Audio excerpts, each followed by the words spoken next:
Okay, coming up is Gustavo Rivera, State Senator. Thank you. Hello, folks. So I'm going to stand kind of over here, which means that I can kind of look around to everybody and still look at all the board members. Good evening, everyone. I know your chair reminded me that I have not been here in a while. Thank you so much for rubbing that in. It is, being in the majority is both exhausting and exhilarating, but mostly currently exhausting since we're in the middle of a budget battle. And so I will be giving you kind of an update of some of the things that are happening and then open myself to any questions you might have. First of all, I'll remind you that there is Department of Finance property tax assistance. We have out of my office. It is happening on Thursday, March 12th from 11 to 2. That means if you're eligible, you can save money for applying for property tax exemptions. And you can come directly to this event in my office to speak to the Department of Finance representatives. You can ask questions to understand your notice of property value, your market and assessed values, how to appeal your assessment, etc. I know that obviously this community board is one of the ones that has the most homeowners in it in the Bronx, so I want to make sure that you know that that is available to you in my office. Also, I will remind everyone that we are just a couple of weeks away from the census beginning, not only in the state of New York, but across the country. We want to make sure that we count every single person in the Bronx and in the state. It is incredibly significant, as most of you know, related to the money that we get from the federal government on education, on transportation, on healthcare, etc. So it is incredibly important that each and every single one of us gets counted. There will be many events that I am sure this community board will do, that the precinct councils will do. I know that the electeds offices, your local libraries, etc. It is incredibly important that this happens, so that we count everyone. So make sure that you pay attention to that. It's going to start in, I believe, March 12th is when it kicks off, and then it will be then for the rest of the year. So let's make sure that we make it a little bit easier on them. And there's also tenant specialists every Tuesday from 11 to 3 in my office. That is a consistent thing, from 11 to 3 in my office. On Tuesdays, appointments are required, but if you are an apartment dweller, like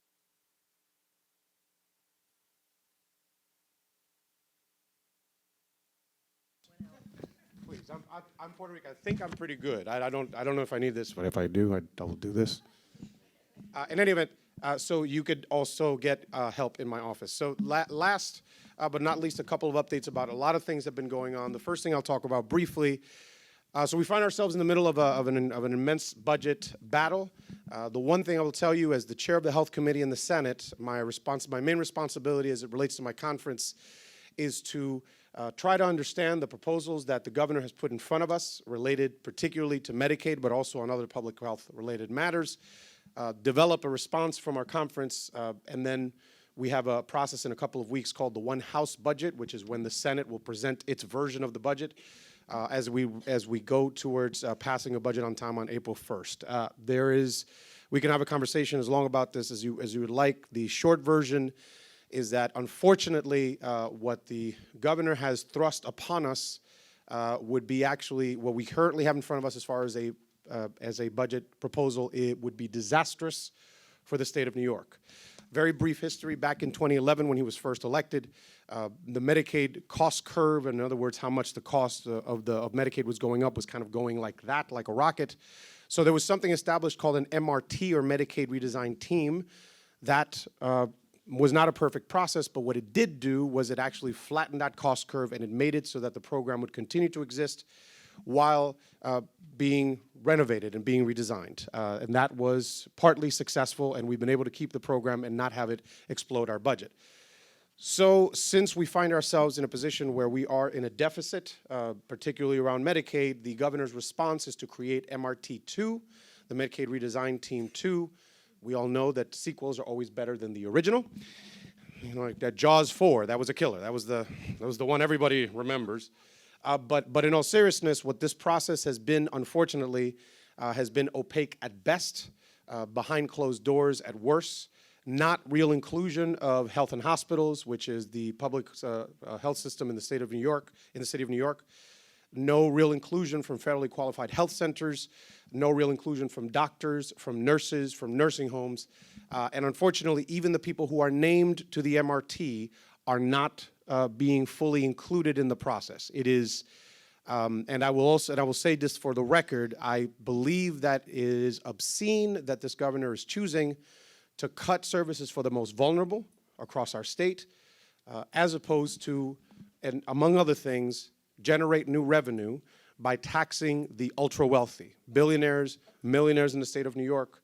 And there's a lot of things that we can do which would impact not a single middle-class person in the entire state, but would generate billions of dollars and would help us to not have to cut services to the most vulnerable. So we're in the middle. Salud, bless you. So that is the main thing that I am focused on. And I will briefly speak on this, although I am sure that there will be questions about it, on issues of bail reform. And I know that there are questions about it, and I will be here to answer any questions that you might have. Also have a colleague from the Bronx Defenders, Justine, is with us. We can answer any questions that you'd like. The short version that we'll give you is the following. The reason why many of us believed very strongly that we needed to do bail reform, and I still believe that it is an important thing that we did, was because for many, many generations, the criminal justice system unfortunately criminalized poverty, to put it simply. You all remember Harvey Weinstein, now a convicted rapist, who anybody in this system is considered innocent until proven guilty, but after dozens and dozens of credible accusations that he had, all sorts of things that he was alleged to have done, he spent 20 minutes in front of a judge, and because he was a millionaire, he got to go home and chill until the court date that just happened a few weeks ago. As opposed to that, somebody who was a constituent of mine, Khalif Browder, a 16-year-old boy who was arrested for allegedly stealing a backpack, spent 3 years in Rikers Island, 2 of them in solitary confinement until the charges were dropped, committed suicide later on from the PTSD that he got from being in Rikers Island, from being accused of a crime that he did not commit, and a crime that he didn't want to plead to. He didn't say he was guilty. He could have gone home with a record. Or if he had the money, he could have posted bail. He could not do that. He spent 3 years in Rikers. Ultimately, certainly any bill that we pass, none bill is perfect, and I'm sure that there are things that we could do to make the system better.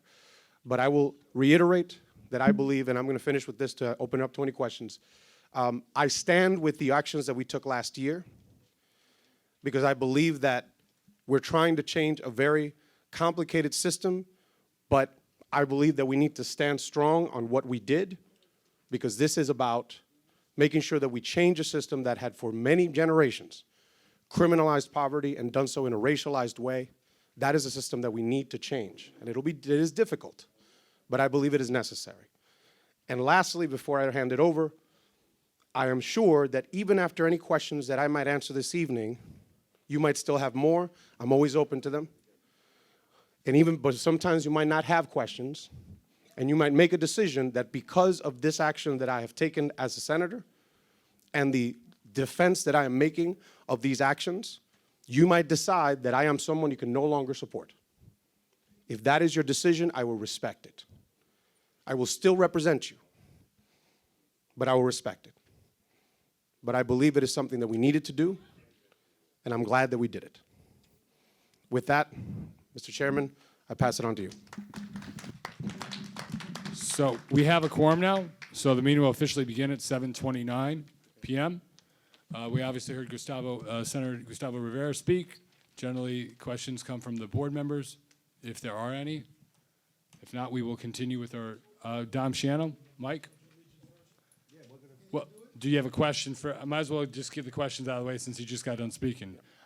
You have a question? Okay. I understand what you're saying about the bail reform and stuff like that. Yes, sir. Okay, but that needs to be tweaked really good because if you have somebody, like you said, the gentleman you were talking about, no prior convictions, clean as a whistle, I understand the fact that he should be let go. But if you got somebody, with 38 or 40 arrests prior to that, okay, that should be in the judge's hands as to whether or not there should be a bail and, what it should be set at. A couple of things. First of all, we are in a system in which anyone, regardless of how many times they've been arrested or even convicted, if they are arrested of a new crime, they're considered innocent until proven guilty. That's number one. Number two, the question that has to be asked, and I know it is a tough question to ask, but if someone has been arrested 35 or 40 times for what would be potentially minor infractions, the question we have to ask is, what are the things that we are doing which make it so that person sees no other option except continuing to do this? Unless, if there is a belief, and some folks in this room and in this world might have a belief that there is something that might be inherently wrong with that person, that is possible, certainly. I do not believe that we're talking about the majority of individuals. Lastly, I will say that, unfortunately, many of the things that have been said in the last couple of months, which I remind you, it is as long as the law has been in effect, just a few months, as opposed to the decades and generations that the prior system was in effect.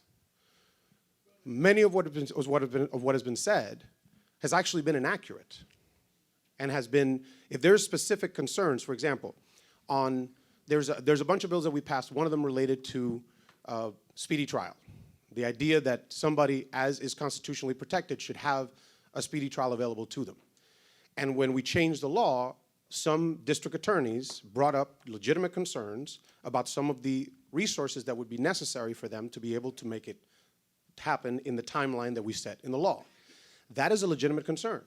And we need to actually, well, we're having a conversation right now during the budget about how we give them the resources necessary so that they can put the staff in hand so that they can provide for the law to be observed. But in many instances as it relates to bail reform, many of what has been said has been inaccurate, exaggerations, and in certain instances, someone who has been accused of a crime for which they can actually currently be remanded did not get remanded. In other words, the judge could have chosen and did not choose to keep them inside currently. So I would say that the thing that we need to underline and we need to remember is that there are literally thousands of people who have been able to go back home at the end of the day and not have to stay overnight or for a month or for a year or for 2 years, have been able to keep their jobs, have been able to keep access to their children, have been able to go back to the shelter that they live in. I mean, there was a story that I read for a court watcher who had somebody who was released, and it was a client, right? It was a public defender, and the client said, is there any way that you could get them to actually put me in jail overnight because my curfew for the shelter that I stay in is already done, so I can't go back there. I would have to sleep on the street, and it's too cold outside. So I would say that while certainly if they're legitimate concerns, I want to hear them. When somebody says tweak, I'm like, cool, tell me how. Tell me what needs to be done. Basically, we had the district attorney here a couple of months ago, and last month, and she had a lot of ideas. So maybe we can have the community board send her a letter and tell her to get in touch with your office. And I will tell you that the district attorney has been sitting down with one of the main sponsors of the bill, Senator Jamal Bailey, and they have been having conversations. By the way, there have been a lot of folks who have said that we did this too quickly and that we did not include district attorneys in that conversation. That is literally a lie, and I know it for a fact because I was in Albany when my colleagues, particularly Jamal Bailey, who again, a Bronx senator, and he was one of the people that was one of the main people behind this, as well as Senator Sepulveda, who is the chair of the Crime Victims, Crimes, and Corrections. Both of them had innumerable meetings with district attorneys, both representatives of the district attorney organizations, as well as district attorneys themselves. And then to turn around and say like, well, they didn't talk to us, that's not accurate. So I would say that there are conversations that are ongoing, and if there is something that is put in front of me, as I try to do with every piece of legislation, I will take it into consideration, and I will look at what is there. But much like the Speaker of the Assembly, who has taken the position that he needs more information to see how this is working, I take the same one. And I need more information to see how it is working. For the moment, I am holding the line on what we currently have in law. If they're working with the DAs, I'm more than happy. Thank you, sir. Okay. Thank you very much, sir. I'm gonna stick around for a while just in case. Thank you. Okay. Thank you so much. So, can everyone rise and we'll do the Pledge of Allegiance?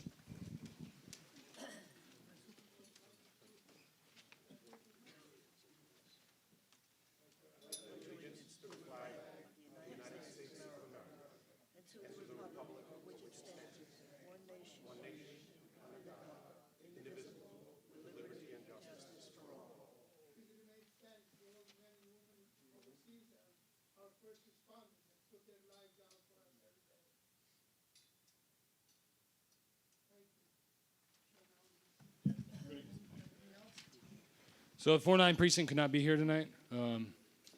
They're dealing with some other issue, I was told. And we'll go into the gallery session. We'll start with Justine Olderman from the Bronx Defenders. So you have to, wait 1 second, though. We'll tell you, two minutes you have to speak, and the only questions you can entertain are from the board members around these tables. Thank you. Thank you so much for Ready? giving me the opportunity to speak. As you mentioned, I'm Justine Olderman. I'm the executive director at the Bronx Defenders. So I'm going to do the same as the senator and step back a little bit. Thank you for that lead. Look, there's a lot that the senator said. I don't need to repeat it. But what I can share with you is that I have been a public defender for 20 years in the South Bronx. And we represent tens of thousands of people every year. And what I can tell you from my 20 years as a public defender is just how incredibly necessary this bail reform was. And I say that because as a public defender, I bore witness every single day in the courtroom to how bail literally tore families apart. I mean, imagine just for a second, your neighbor accuses you of having done something, having stolen something. And you think, okay, I go to court, the court process is gonna work, I get the benefit of the presumption of innocence just like everybody else. And to go to court and never come back out. To be put in a jail cell, separated from your children, from your parents, from your siblings, from your loved ones, not be able to return to work, not be able to take elderly parents to their healthcare appointments. It literally tears families apart and destroys lives. And it doesn't matter if you're innocent. It doesn't matter if there isn't enough evidence in the case against you. Because that single decision that got made for you to be held in on bail is the thing that will ultimately unravel the fabric of your life. And so I saw countless times people who were ultimately found not guilty, where the prosecutor themselves, once they carefully looked at the case, ultimately decided to dismiss. But it didn't matter, because our clients' lives had been destroyed. The other thing I want to stand up here and tell you is that even though it has only been a really short period of time, bail reform is actually working. And I hear the concern. If I could just finish this one point, I hear that It's up to the board. No. So does anyone have a question? Bernadette? Yes, hi. The one thing I just want to point out, I don't think anybody in their right conscious mind goes against the reason of not having an innocent person stay overnight. I don't think anybody argues the idea of that part of the bail reform. They really don't, because why should somebody, I think it saves money on both sides, on the state, etc.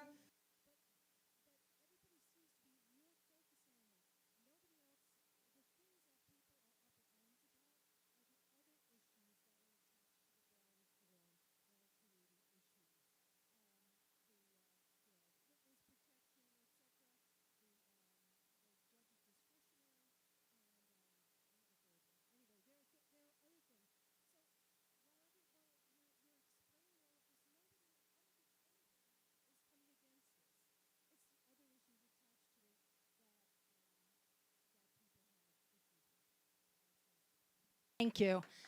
Thank you for raising that Let me speak directly to that. So I think you're talking about two different things. One has to do with discovery reform and one has to do with bail reform. And both raise these questions that are legitimate about how can we make sure that witnesses and victims are being protected. So in our discovery law, there is already a provision that allows judges to issue protective orders anytime the prosecutor goes without me being present. They can do it outside of the presence of a defense counsel and make the case for why actually there should be a protective order and that information should not be turned over.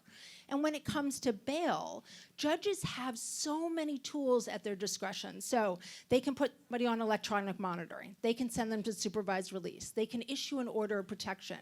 And if a witness is intimidated or threatened in any way, the judge actually has the ability to put that person in jail. So what you don't hear a lot in the newspaper and on the front page of the Post, which is understandable because it doesn't make headlines, is that this bail bill is so carefully tailored to address exactly those concerns. So I would really encourage anyone who has them to literally open up that bail bill and take a look at all of the different ways in which judges do have discretion to make sure that everybody is safe, the accused who's presumed innocent and witnesses and victims alike. Okay, I don't know, either Lisa or Edith.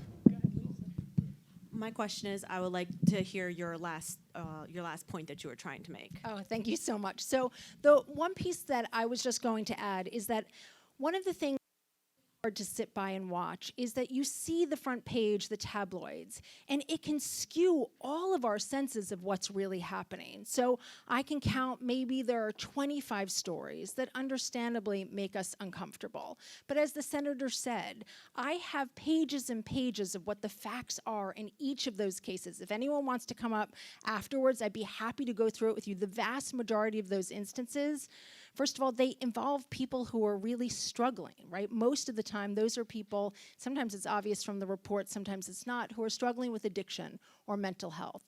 And for decades, the way we have treated people who are suffering among us is to jail them. And that has not served us well.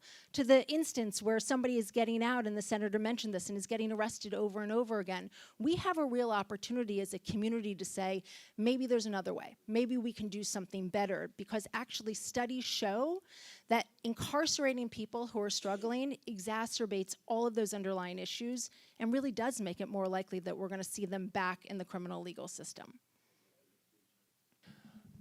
Edith Blitzer. Is that on? Did somebody click it? Please don't touch the buttons unless it's red. Just let me know. It's green. It's on? Okay. Hey, go ahead.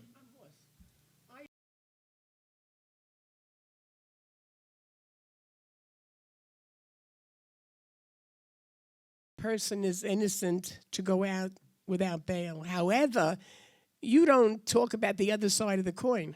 What about the people that are not innocent, that are guilty? You let them out, 2 days later they're committing a crime. That puts all of us into danger.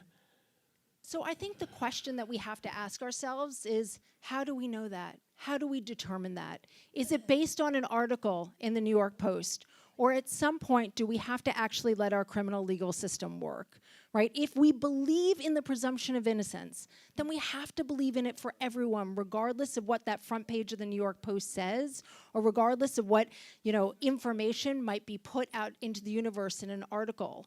And one of the things that's important to note when it comes to judicial discretion is somebody who is out on, let's say, a felony case and gets rearrested on another, the judge actually can, in fact, put them in jail.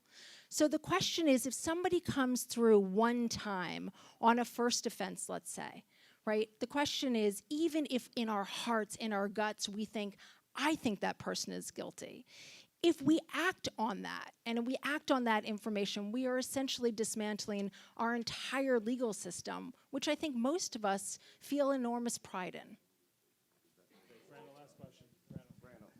How do you explain a person being arrested 4 consecutive days robbing a bank and not being able to be a judge have a discretion of putting him or her on bail? That's a poor excuse for this law. I'm sorry. It's, if I may, I'm not sure there was a question in there, but I'd like to. Okay, thank you.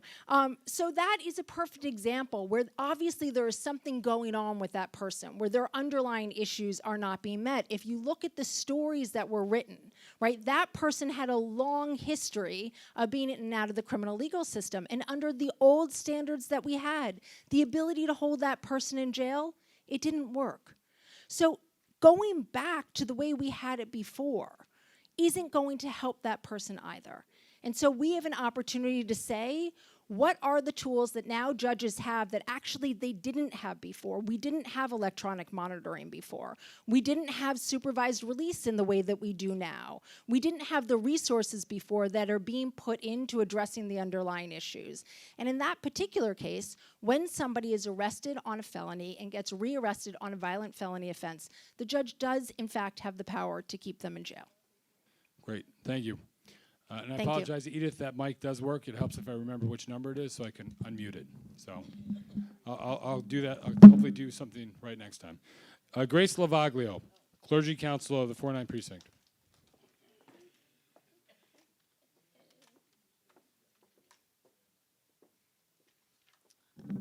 Hi, good evening.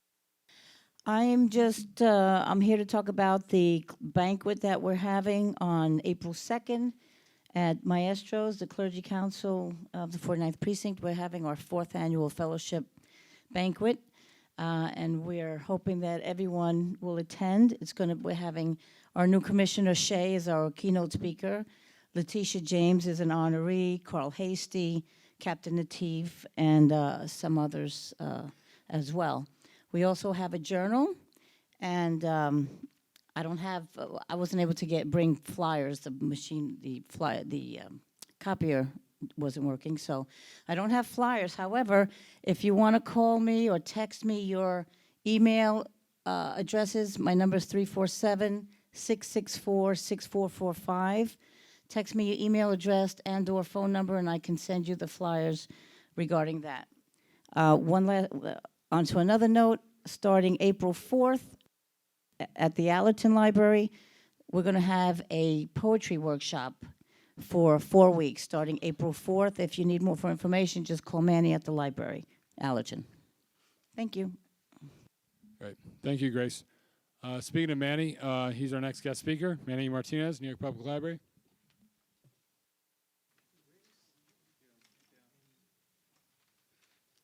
Good evening, everyone. Happy to be here. So we got a lot cooking up at the library. This year we're celebrating the library's 125th anniversary. So that throughout this entire year, calendar year, we're going to be doing a lot of events that focuses on that and really highlights what's going on at the library. So to start off, in collaboration with the Assemblywoman Natalia Fernandez, we're going to be celebrating Black History Month this Saturday with the film screening of Selma, followed by a discussion. And it's going to be from 2 to 4:30. And then for Women's History Month next month, March 21st, from 1 p.m. to 2:30 p.m., in collaboration also with the Assemblywoman Natalia Fernandez, we're going to be doing an adult brunch and paint. So there'll be food there, there'll be beverages for everyone. And as of next month, we're going to be really focusing on census. So census work for the Allerton Library, we're a hub branch for census. So our focus is census. So I'll be speaking a lot about that. But we are going to be doing a census kind of 101 to inform people what the census is, how can they complete the census. We're going to be having kiosks there. And those dates are going to be March 12th, March 20th, and March 31st, all ranging at different times. I've left the flyer at the front for more details. Talking about children, we're going to be with Literacy Inc., we're going to be celebrating Dr. Seuss's birthday to host a literacy workshop. First 24 families will receive a copy of The Cat in the Hat. And then beginning this Monday, we're going to be doing a crocheting workshop for 8 weeks. Beginning this Monday, that's geared towards older adults, 50 and older. Then later on that, in March, we're launching a studio. We're launching our studio that has video editing, audio editing, and podcasting. Great. Unless there's questions, we'll move on to our next guest. speaker, gallery session speaker. It's Vinnie Marie Leone regarding the PS 108 annex.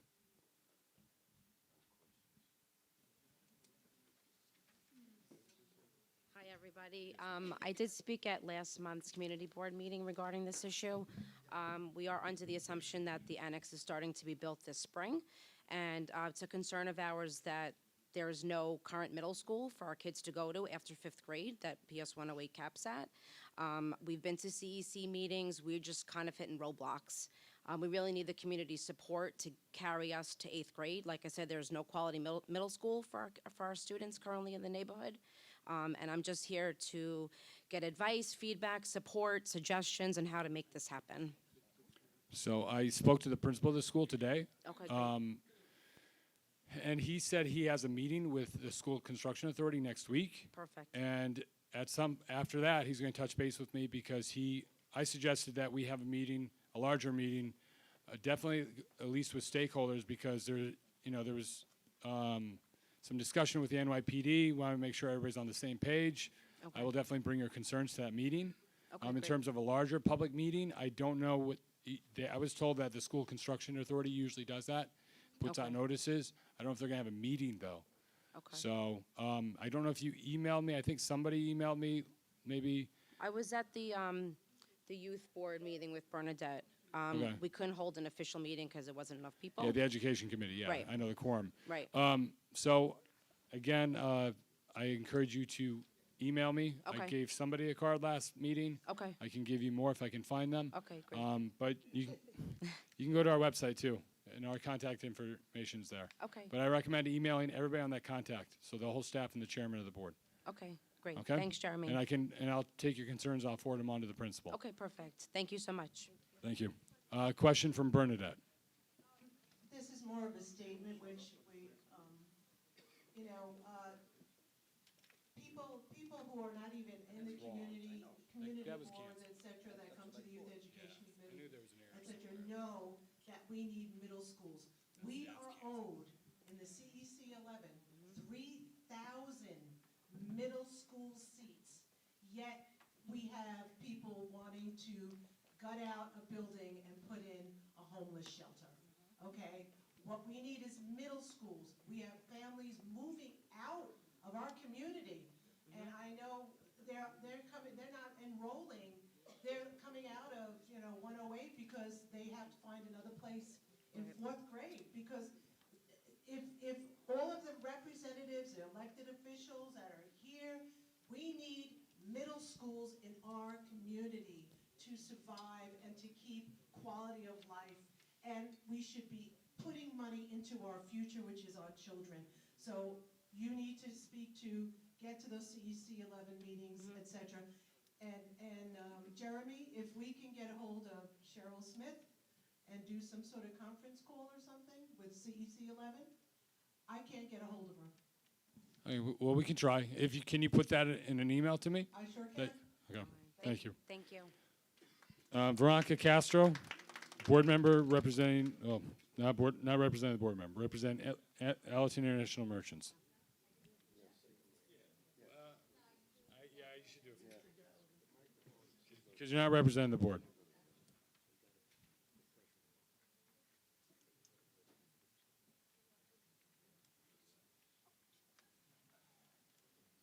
Thirty seconds. I'm the secretary of the Allerton International Merchants Association. Currently, there is talks of a bid coming to Allerton. We feel that the bid should be transparent and they should come before the community boards and answer to the community boards. Allerton bid is not popular among the merchants and the property owners. Currently, a letter of support is being disseminated around Allerton. Those who have expressed opposition to the bid have not been included in the conversation to express their opposition. None of them have been, none of them have been come or invited to any of the discussions. Only people that they invite are people that they believe are for the bid. They wait until they have built support before announcing the votes and threaten and intimidate property owners and merchants while they're doing it. They make statements such as, if you don't support the bid, you will not have a say in the bid.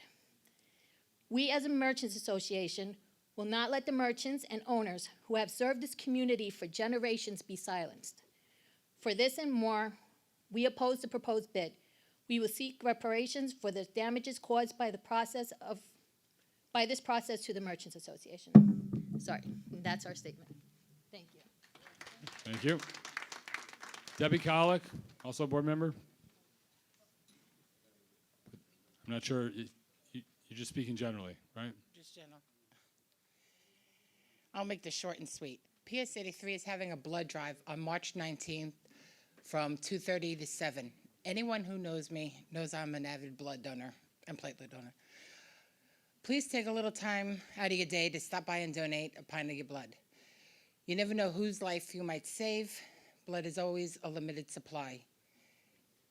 There's currently a short supply of blood, so please take time to donate. It's at PS 83, the Annex Building. March 19, 2:30 to 7. Great. Thank you. Egidio Cementelli from the Bronx Italian American Cultural Association. So just remember, gallery session speakers, you have 2 minutes. At the 30-second mark, Frano will raise the 30 seconds. And then after that, it's over. Is Lou speaking with you? Good evening, Egidio Cementelli. As you stated, Bronx Italian American Cultural Association. I've been in this community 14 years with our organization, and I came here tonight. I'm actually a Pelham Bay resident, and I came here to want to show support for the 1400, against the 1400 Blondale Avenue. We were supportive and fought 2500 Williamsbridge Road. We had a lot of our members inform their neighbors. I participated in a lot of the events, and we're going to fight for Community Board 11, I hope. Community Board 11 will oppose this, I believe so. I participated the other night with the combined public hearing on the shelter. Unfortunately, there were not enough people there. I wish more people would show up at these meetings. And I want to take my last few minutes and talk to Senator Gustavo in reference to his statement. Senator Gustavo and Natalia Fernandez are taking a position that they're not going to amend justice reform or bail reform. While there needs to be some reform, we have Democrats in Albany now. We have the governor. We have other leaders in the Democratic Party. It's not a Republican thing.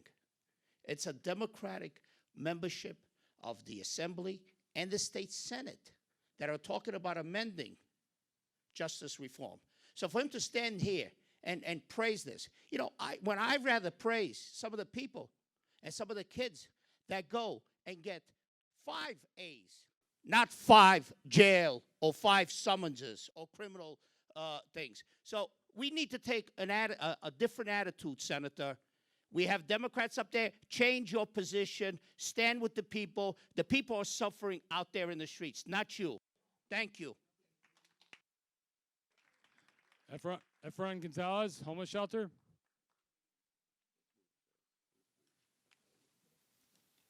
Hello, everyone. I'm Efrain Gonzalez. I work at Einstein, Montefiore, and I actually live in Community Board 10, but the issue that I'm bringing up here is when I attended the town hall at the Rotunda at Jacoby, I was really shocked that anyone would want to put a homeless shelter, certainly in an area where it's industrial.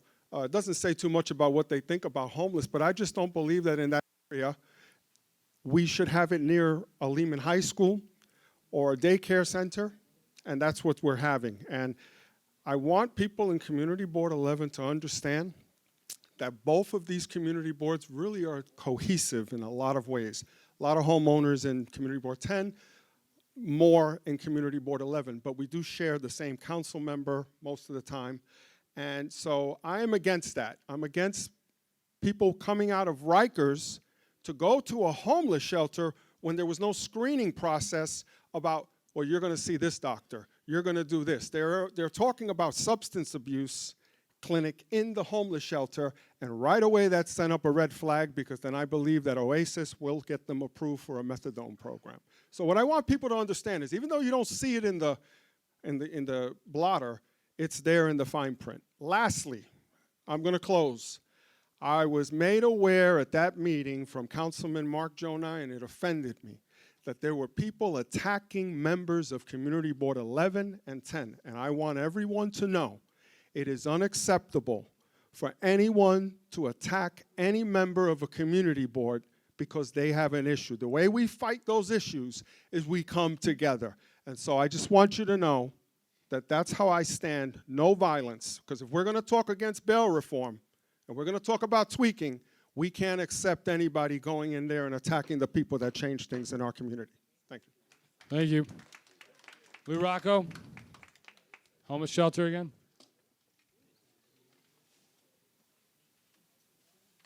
Good evening, everyone. My name is Lou Rocco, Westchester Square Civic.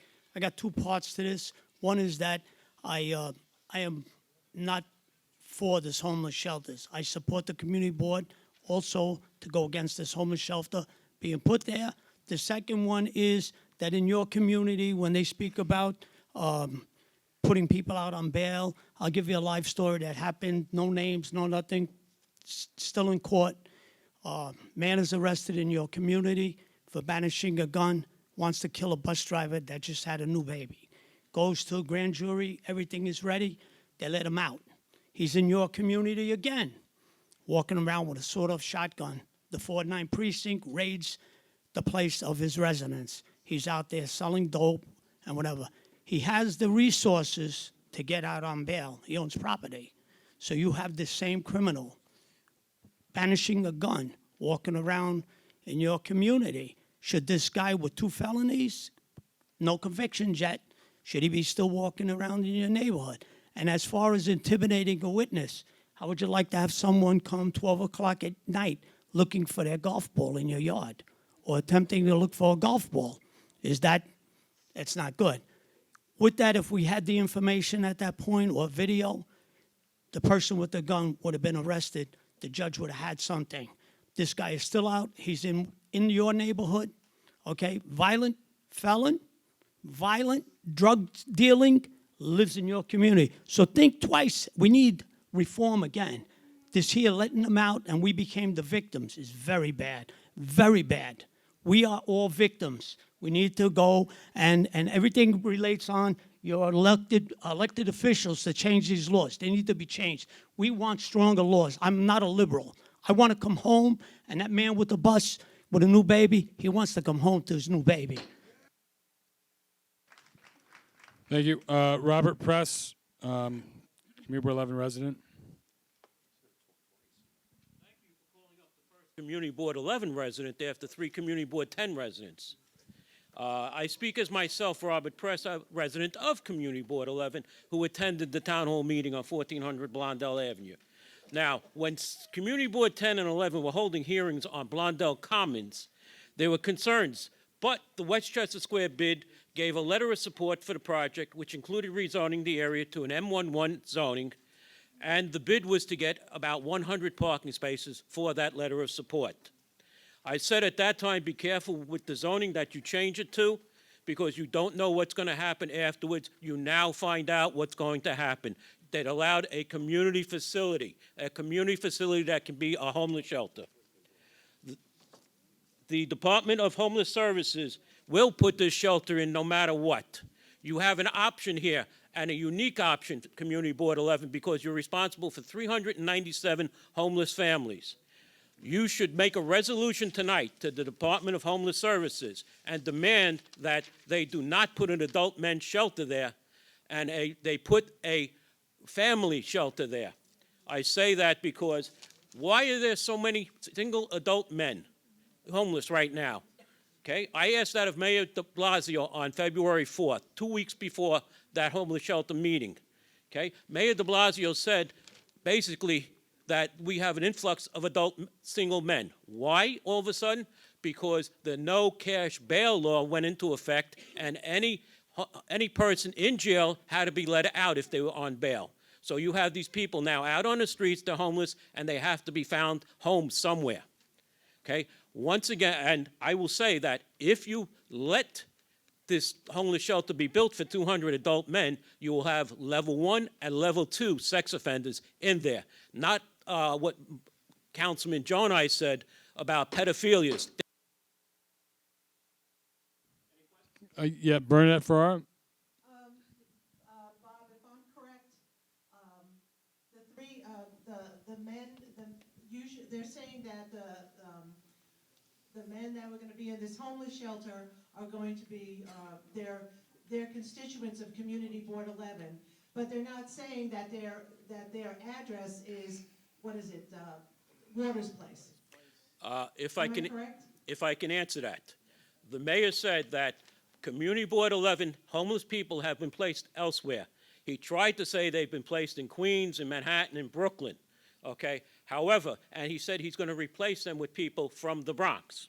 Now, the homeless provider, who, by the way, has a corrective action plan because they can't account for their time, okay, has said that they will take them from the Community Board, the Bronx, and the city. Anything else?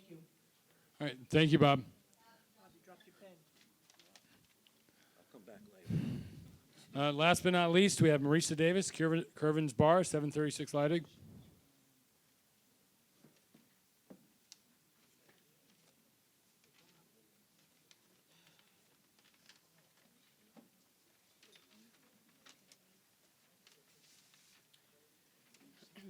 Thank you for allowing me to speak. I'm the owner of Curvin's. I was denied an extension at the last meeting due to a description of 2 events on New Year's Eve. Not only was the second event a flat-out lie, but transcripts were provided proving that it wasn't true. Since then, I've had no retraction of those statements. I've had no ability for due process.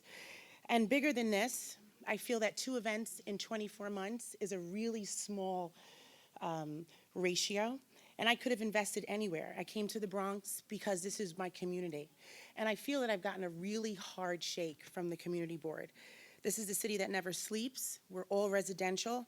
And any socioeconomic development starts with bars and restaurants, because any neighborhood in this city that's something that someone wants to live in has bars and restaurants. I feel that the Morris Park Tavern was given till 3 a.m. on their first liquor license. I was given till 1 and 2 a.m. After 2 years, I think 2 incidents is really minuscule to the bigger picture, and I'm being denied the market share. And not only that, things were said about me at the last meeting, like I said, that was given transcripts, and nothing has been done about it.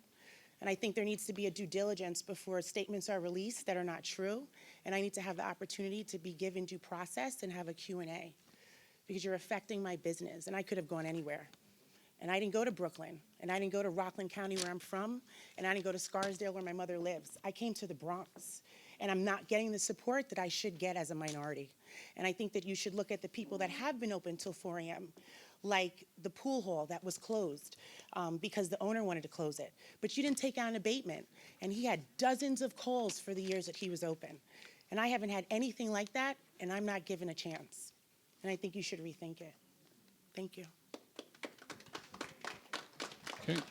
Unless there's any questions, that will close the gallery. And we move on to elected official.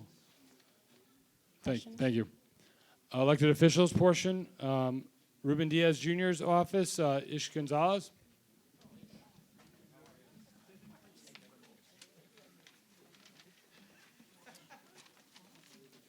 Good evening, everyone. My name is Ish Gonzalez. I'm from the Bronx Borough President's Office. I just have a couple of announcements here. So the Borough President releases his monthly report online. I did not bring it with me. I would not want to read it. It's about 3-4 pages. So if you're interested in reading that, please take the time to read that at home, I'm assuming.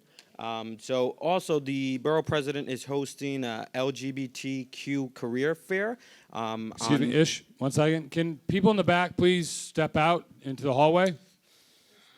Or if you're going to talk. All right, go ahead, Ish. Sorry. So as I mentioned, the Borough President is hosting a LGBTQ career fair on March 20th at Hostos Community College from 1 to 4 p.m. So if anyone is interested in that, you can RSVP ahead of time. They're also going to be assisting with, there's going to be a resume workshop there. So if, as I mentioned, if that's something you're interested in, if someone you know is interested in that, please feel free to share that information with them.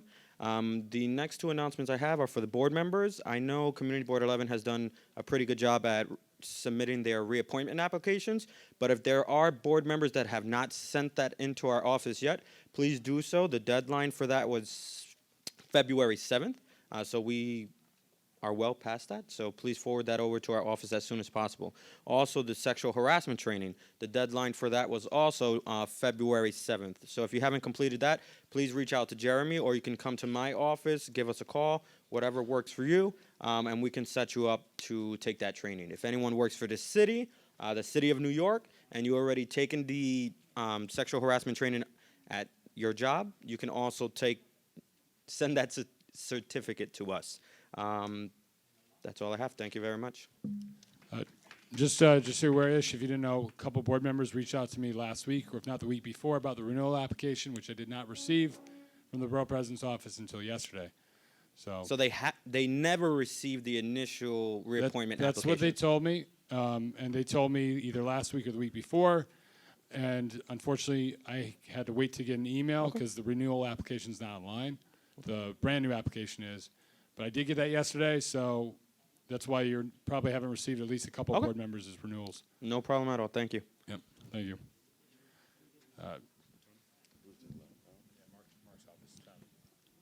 Where is he? Ladies and gentlemen, I want to introduce the next gentleman.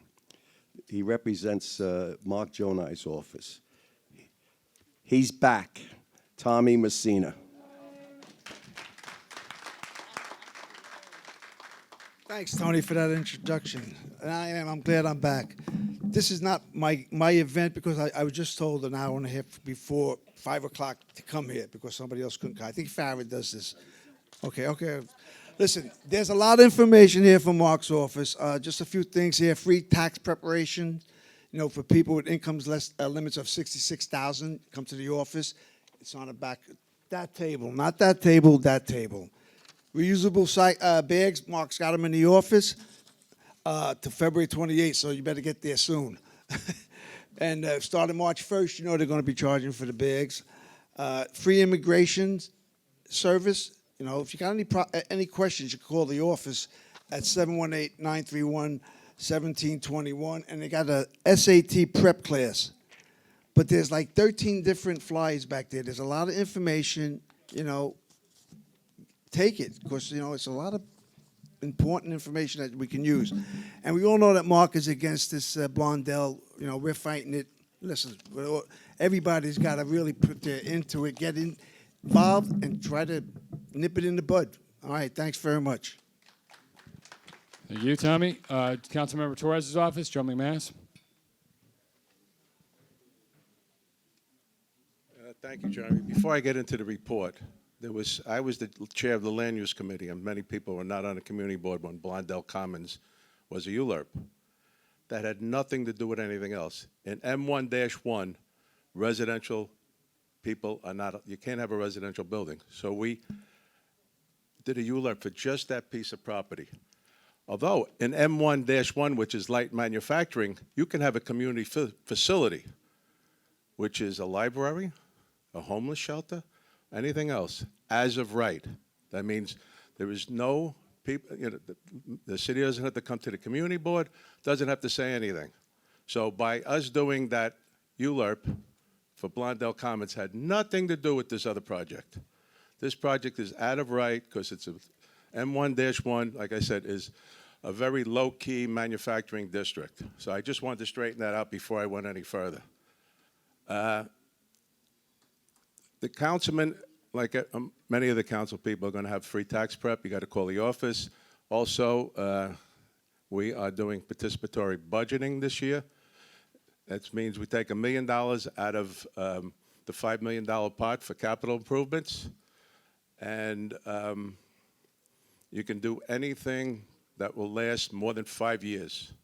That means it has to be something like, if you were in a NYCHA development, you wanted to put a door in, that'll last 5, 10 years. I got 30 seconds left, okay.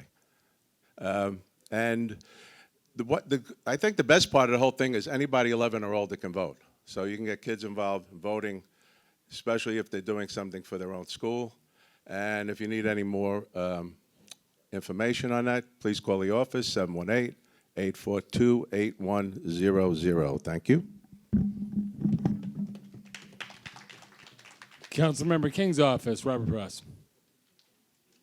Real quick, on the desk, I left alternate side parking calendars, Bike Smart official guide to cycling in New York City pamphlets, and on March 12th, Councilman King will be holding his State of the District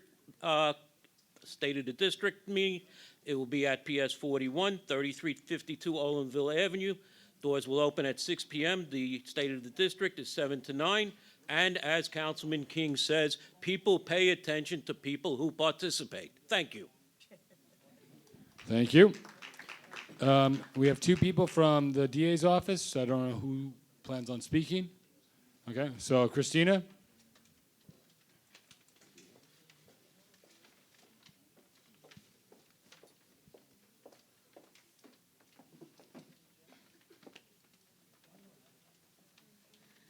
Good evening, everyone. My name is Christina Calderon. I am a community engagement coordinator within the Community Affairs Unit at the Bronx DA's office. As you all know, DA Clark has been making her rounds to precinct council meetings as well as community boards to talk about three components of the criminal justice reform: bail, discovery, and speedy trial. She does state her stance on it as well. And for the record, I would like to say she has never denied sitting down with the legislators. Just want to put that out there. Thank you.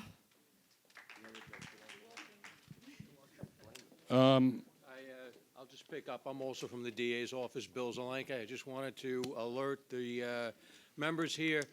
There is a significant uptick in what's called a grandma scam. It attacks elderly people for the most part. These are phone calls which the caller has information about your children or your grandkids, and they'll get on the phone and go, Grandma, you can't understand me because I've been hit in the mouth and my teeth are hurt and I'm locked up, I'm in the police department and I need you to send bail money. Can you please go to CVS and get a gift card and then give us the number on the back? It's imperative that if you did not initiate a phone call and you had just passed it to the elderly people especially, they should question any phone call like that comes into them. Try to reach out for the individual that is claiming to call, and if you can't get that person, call another family member. Shockingly, my own mother got hit with this about a year ago, and after 12 years of being told not to fall for this, she was on her way to Walmart before she called me. Great. Edith Blitzer. I have something to say about that. About 3 weeks ago, I got a call. Hello, Grandma? Yeah. It's Jeremy. I had a very bad car accident. I hit a pregnant woman. All right? I have stitches. I says, really? Why don't you tell your mother? He says, could she go crazy? I says, I called him a few choice words. 3 times, though, after that, they've called.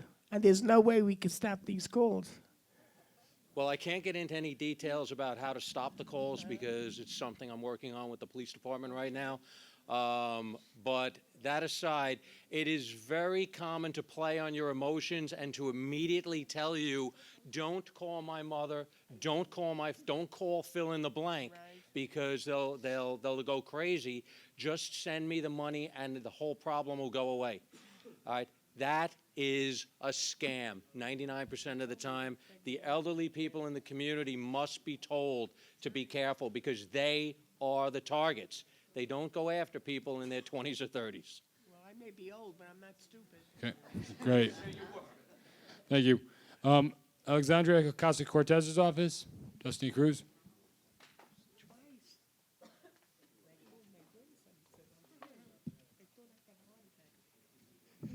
Good evening, folks. My name is Destiny Cruz. I am field representative and caseworker to Congresswoman Ocasio-Cortez.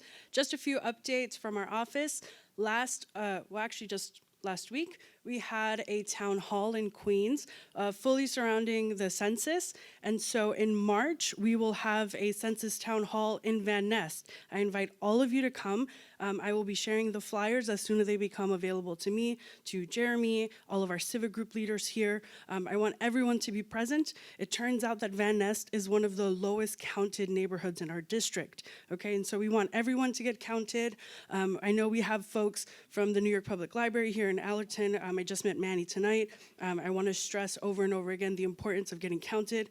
We work with the federal government. We are the ones who send out that money, so we recognize that importance, and we want to get as many resources as possible to you all. So as I said, our town hall next month, we will notify you. That being said, we are co-located with Assemblymember Karines Reyes at 1973 Westchester Avenue. I am there every day except Wednesday, 9 a.m. to 5 p.m. Please find me later. Take my business card if you need any help with USPS, IRS, Social Security, anything like that. Feel free to come my way. Thank you. Burnett and then Frano. Sure. Is it on? Can you see if the light's on? Light. No. It's recorded, please, because when we do the minutes, if we can't hear it, if we need to write something. Is it green? Is the light green? Okay, Destiny, I was just made aware of this. Yeah. And the locations that were brought won't be able to be worked. So we'll have to discuss location, okay? Because we'll go into it. So I know Van Nest, I know it would be good. There actually is a census. We have one that is going to be working with the Morris Park bid. Oh, yeah? And Van Nest Neighborhood Alliance. It's not going to be a town hall. It is going to be a census thing, either March 11th or March 12th. We're trying to set that down. So we do have to discuss a little bit more. Yeah, that'd be wonderful. And just yesterday, we heard that the location was approved. So. Oh, really? You need to tell them? I need to hear that. Okay. Yeah, for sure. And that's why we're announcing it here, so everyone's made aware well in advance. We just started planning it this week, and so we'll definitely connect for sure. Great, thank you. Frano Zagreta? Hi, why can't you have satellite hours in the board office so it better represents this area instead of just where you share the office? I mean, honestly, I understand she chose not to have an office, but to leave a big chunk of the area unrepresented, it's shameful. Okay, so we are co-located with Assemblymember Reyes, just as we would be, like we were planning with State Senator Biaggi. I am physically the only person in the Bronx. And so when you ask me to try to stretch myself thin, it's really difficult because then we don't want to neglect all of our constituents. Parkchester is essentially a central location. We know we have Morris Park, we have some folks in City Island, but we also have folks out in Throgs Neck. So Parkchester is just that middle area that we found to be the most efficient and effective. That being said, I'm more than happy to continue the conversation. Jeremy and I can maybe meet, and you as well. We can discuss a day that I can come, maybe once a week, once a month, something like that to make it work. Yeah, there's not much discussion. You just tell me what works for you, and I'll tell you if it's available. Great, and thank we'll you. have a computer for you. Okay, and then... Anything else? No, thank you. Thank you. Senator Biaggi's office, Emily Vasquez.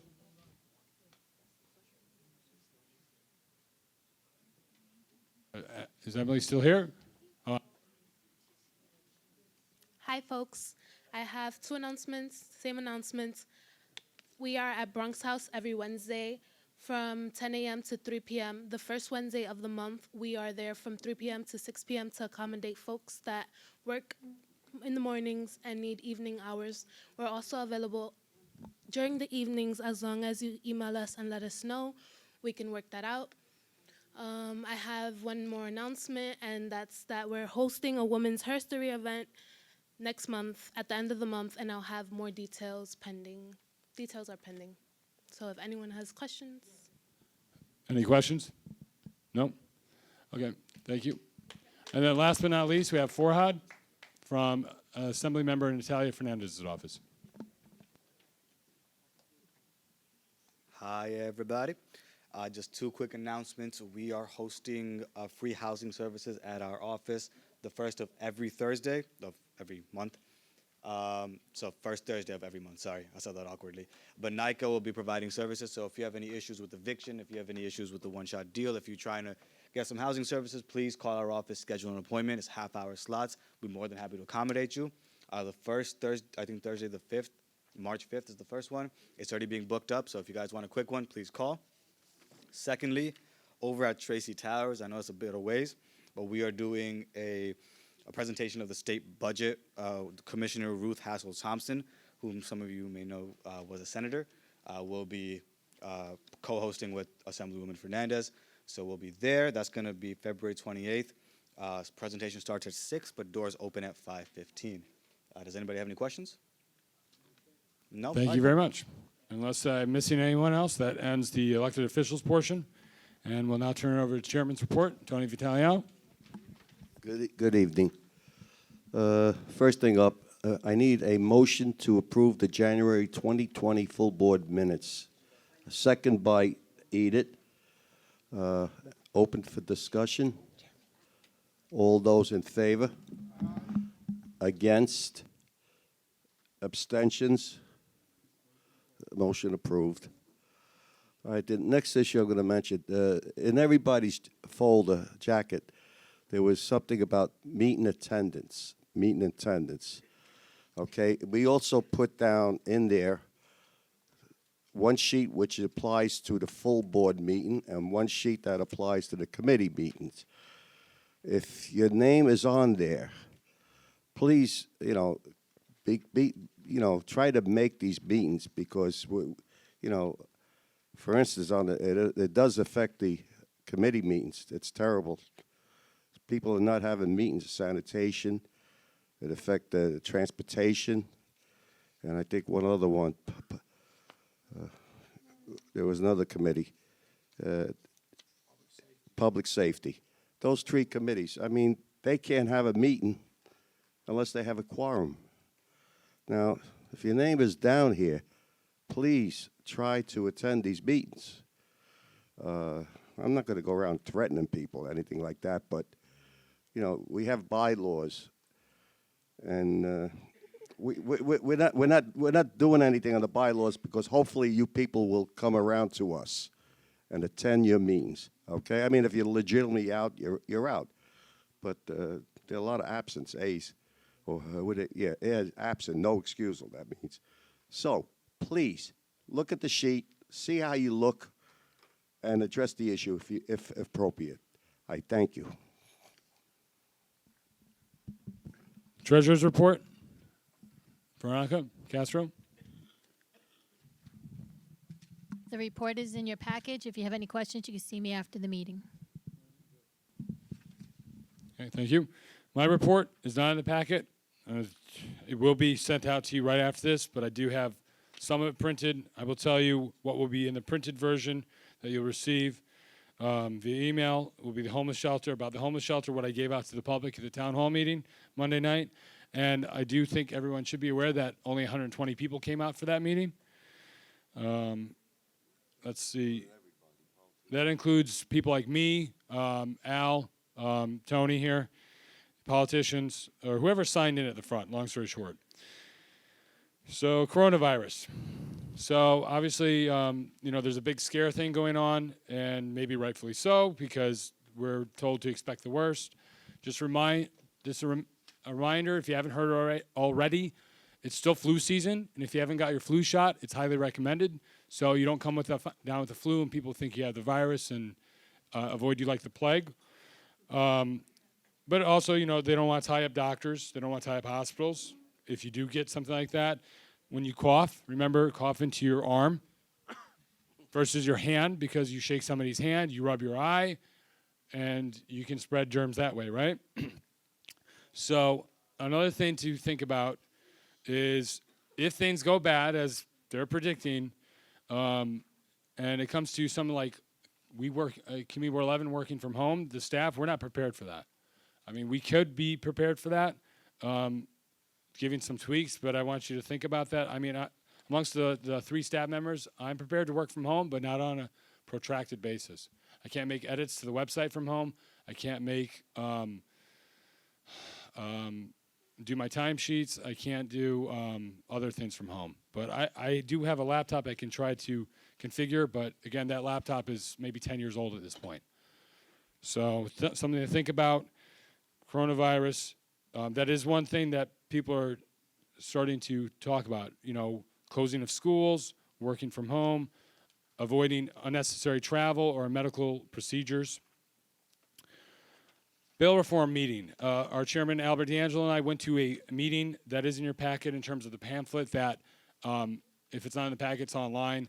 For those of you who prefer online, from Senator Bailey, who said the Bronx DA is upfront with him in any conversation he's had. Although some people got the impression the Bronx DA is not necessarily in favor of bail reform, I've heard. So we had a meeting at Senator Bailey's office, Al, Community Board 10, Community Board 7, Community Board 12 about that. Homeless shelter I mentioned, parliamentary procedures. So let me try to simplify it again. If the motion is on the agenda, it doesn't need to be seconded. Just state the motion and open for discussion. Doesn't need to be seconded if it's on the agenda. HRA domestic violence shelters, hospice shelters. There are other types of shelters other than homeless shelters, as eventually you'll get to Hazel's motion to request stats from the city, because the city's great about publishing stats for each community board and how many are in the shelter system, whether they originate from Waters Place or Jacoby Medical Center and not really 599 Rhinelander Avenue or something, is another story. But I am pushing, and with the housing committee's help, we're pushing for stats on people outside of the city that originate from outside the city that come into the shelter system, because I was told it could be up to 1,000 people, which is a pretty big number. So be curious to see where those people come from. And what are the stats on domestic violence shelters? I understand there are privacy issues. I don't want to know the address of a domestic violence shelter in a district. I want to know how many are in the Bronx or how many are in Staten Island. Is it lopsided like homeless shelters? Do we have an overabundance in the Bronx? HASA is AIDS. So Civic Engagement Commission notes. We had a meeting that I and Al were invited to. I'm going to put the notes in the written packet. Yankee Awards, I got notice yesterday, I believe, that they approved our Yankee Award recipients. These were the names submitted. So we will send out notices now that's been finalized. Who did and did not get the award, or sorry, try again next year. Plastic bag ban, I wanted to bring some of these bags. They're at the office, but I just ran out of time. We do have them at the office. If you want to come, you want to get some bags. Some board members have already come by already.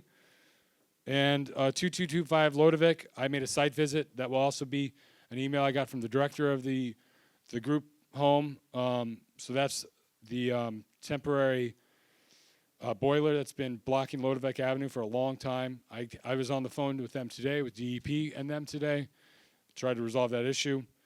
And item E, I will also put in the written packet. I don't want to take up more time, so please speak to me after the meeting, please. Let's just move through the committee reports. If that's okay, we'll turn over to bylaws. I don't know if that's going to be Sandy or Joanne Rubino. Sandy Younger, Mike? Yeah, oh, I'm sorry. Okay, Jeremy.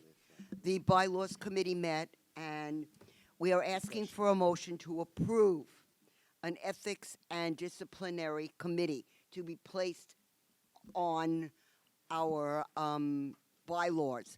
They have already been meeting, but it needs to be approved by the whole committee.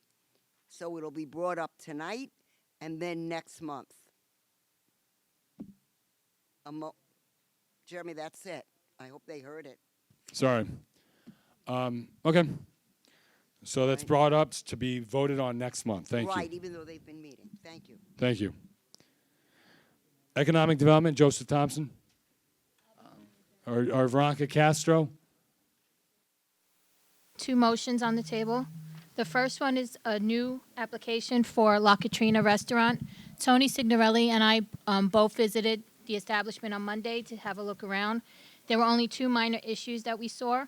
One was the rear door leads out into a building 1800 Matthews Avenue, which leads to another door to get out to the exit door of the building. There were no signs saying exit.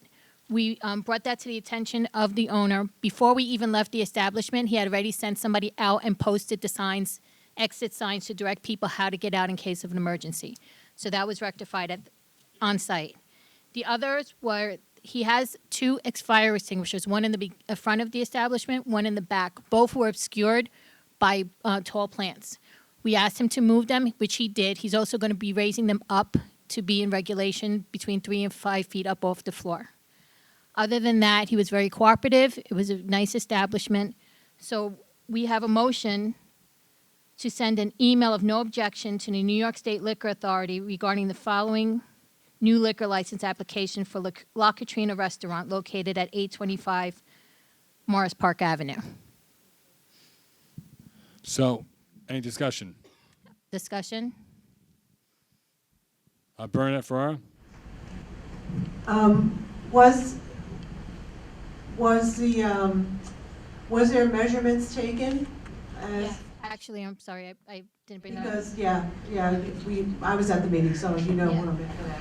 The measurements from the church, so the way we had to measure it was on the side of the street of Morris Park where the restaurant is located. We measured it up onto Exit Realty, which is directly across from the church. That measurement from there to Exit Realty was approximately 155 feet.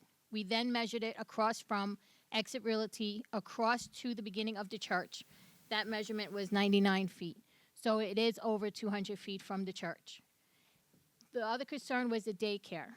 It was discussed, it was researched. The daycare doesn't seem to fall under the restrictions of any of the types of properties that have to be within the 200-foot rule. So for that matter, we did not have to. We did measure it. It was under 200 feet, but because it does not fall under the 200-foot requirement spaces, it's not an issue. With the panic? They had a panic bar on the door already. Okay, and what about the daycare? That's what I said. The daycare does not fall under the 200 required. It's not one of the types of locations that we have to worry about. And that was researched with SLA. Okay. Strato, Mike? I think we had a problem here with the CO. Did they submit it to you guys? Yes. They submitted it to Chris. Oh. Last name, you had something, or no? Just Mike? Okay. All Okay, any more discussion? Debbie Kowalik? When you mentioned about they put exit signs, were they just like a photocopy thing saying exit, or wasn't it illuminated? It wasn't an illuminated sign. They have an illuminated sign within the establishment. They put extra signs in the lobby of the building, which they got from the hardware store. They're not illuminated. They are just plastic signs to show people the direction to go to get out.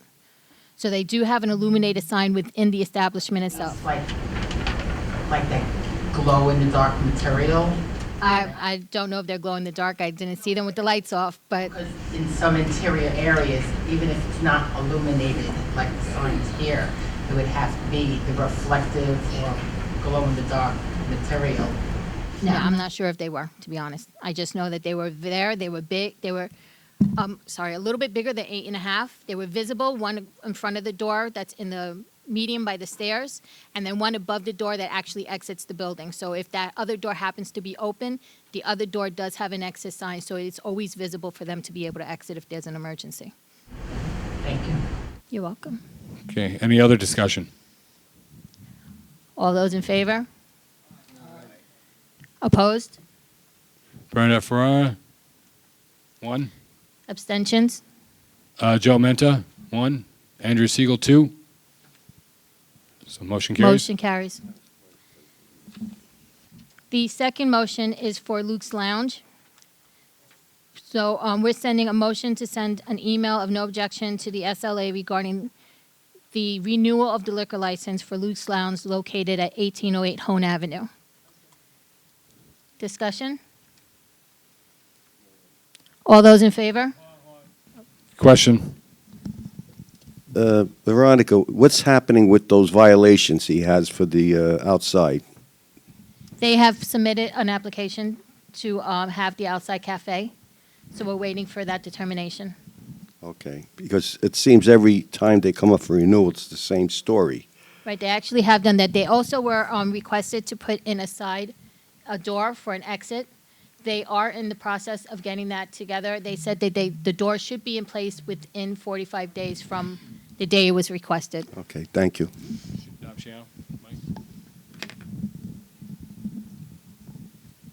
Here, I mean, Luke's Lounge has been out on the sidewalk. I mean, I know they put in for the sidewalk permit or whatever you want to call it. But I mean, up until they get that permit, shouldn't they be forced to take whatever they have out? I mean, that thing's been there for years. The committee voted to make a referral to pass it as long as they follow up with the application. Okay. Any other discussion? All those in favor? Opposed? So 1, Colic, 2, Shiano, 3. Okay. Yeah, I'm going to do a roll call. Let's just, it's easier, okay? So this is for no objection for Luke's Lounge. So Anthony Vitaliano. Dom Shiano. Veronica Castro. Yes. Fernando Zagreta. Yes. Christian Amato. Tasneem Al-Jayusi. Abstain. Valerie's not here. Joseph Baycote. Edith Blitzer. Darrell Bowen. Patricia Charles. Paula Carrieri. Bernadette Ferrara. Ava Francis. No, not here. Rabbi Fuchs.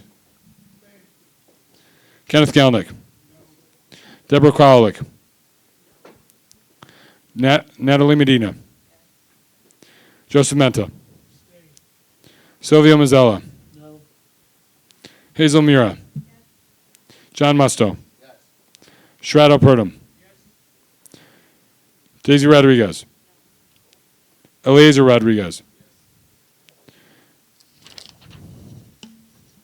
Joanne Rubino. Joseph Schensler. Adi Chkreli. Andrew Siegel. Lisa Soto. Joseph Thompson. Sandra Unger.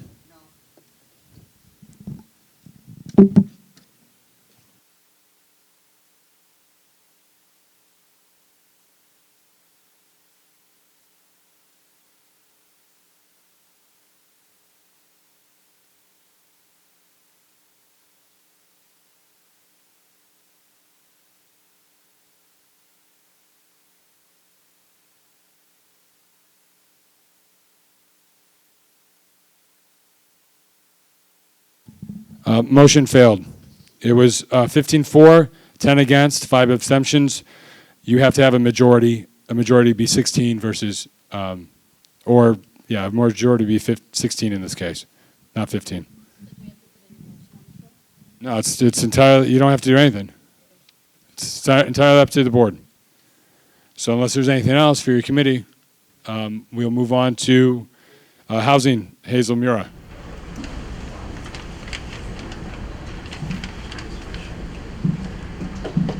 I'm happy to say that we actually had a forum for my last committee meeting.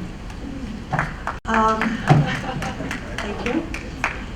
And we were discussing the shelter, the proposed shelter, and we had a lengthy discussion about it.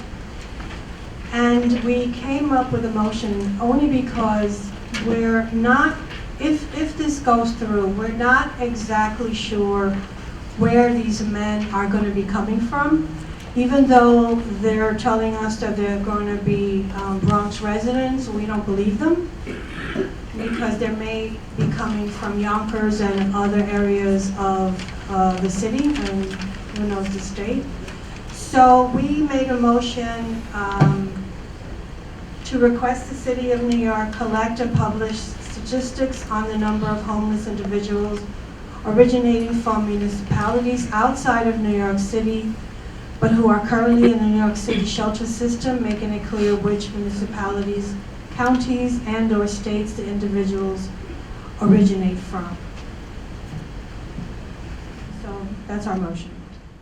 Open for discussion. All in favor? Any against? Any abstentions?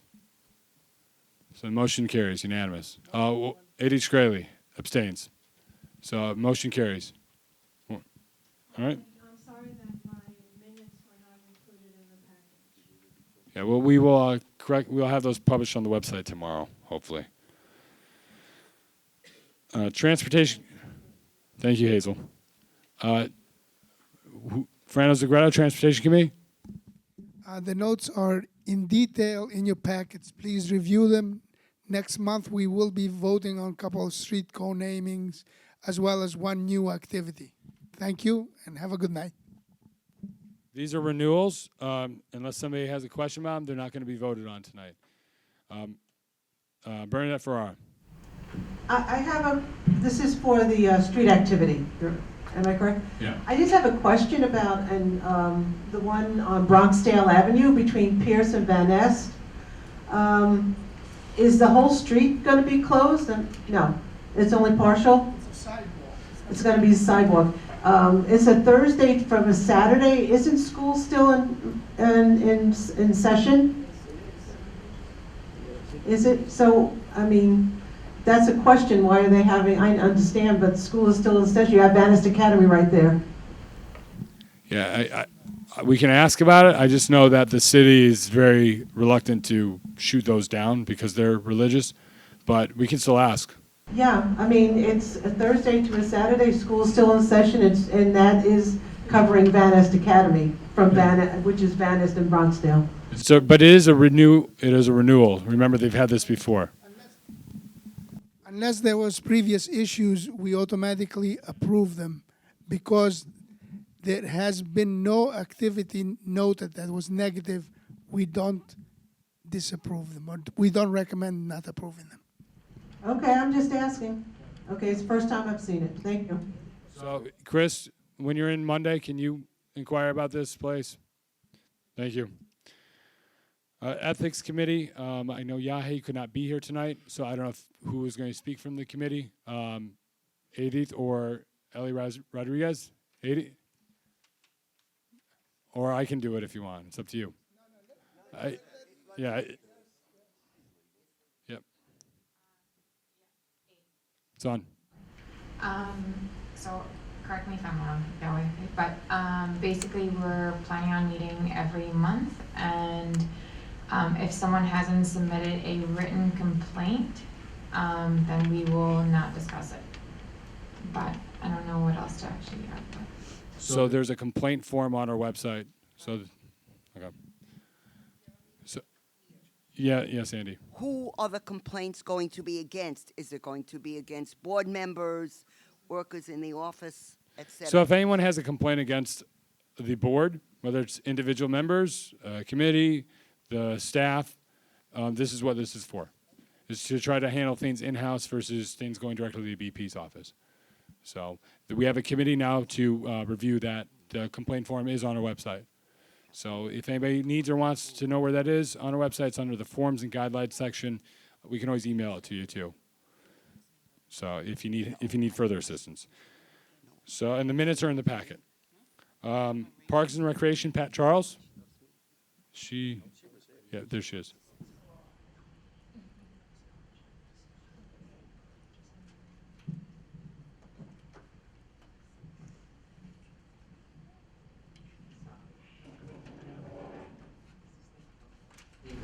Hello, everyone. All right, thank you we're having such a good time with our Parks Committee right now. I am grateful. It's where we are about to start visiting other parks, but the minutes are here as well if you want to look at what we're doing. But we do want to start visiting other parks to see what they have, if there's in any need of repairs, but mainly to look at other parks to see what they have in their parks, so other parks might be able to get some of the equipment that's in a different park that they don't have anything in. So I was told that our elder Edith has given us an option for a commissioner to give us a bus so we can do our tours, so we can do it in unity as a group, as a team. We thank you.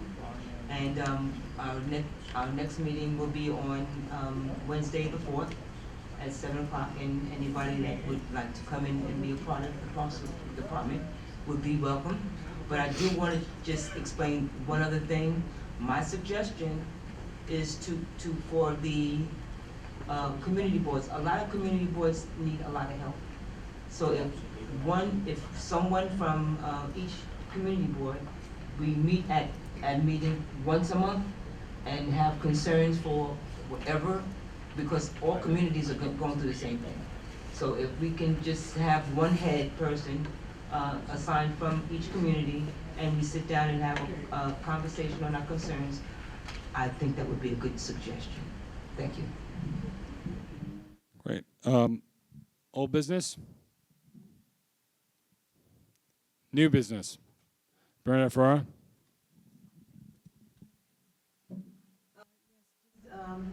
Van Ness Neighborhood Alliance is going to be having their monthly meeting on Monday, May 2nd, and our guest speaker is going to be Darcel Clark, and we are going to be having Q&A and discussing the bail reform legislation. So if anybody wants to come, ask questions, maybe hear the other side of the coin, etc., please do. And also, Van Ness Neighborhood Alliance is going to have their dinner on Friday, May 15th. We do not have our honorees set yet, so we don't have anything out there. We also are going to have a journal, so you can mark that on your calendar. It's going to be Maestros, Friday, May 15th, from 7 to 11. Thank you. Edith Blitzer. No, our monthly meeting will be March 10th, and we have Department of Sanitation, Board of Health coming to visit. So if you have any problems with creepy crawlers, please join us. Our fundraiser will be May 14th on Thursday at Frankie and Johnny's from 6 to 10. We do have a journal, and look at your emails. You'll get all the information. Thank you. Any other new business? Does anybody want to make a motion to adjourn? Yes. All in favor? Against? All right, it passes at 8:52 p.m. Thank you. Have a good, safe trip home.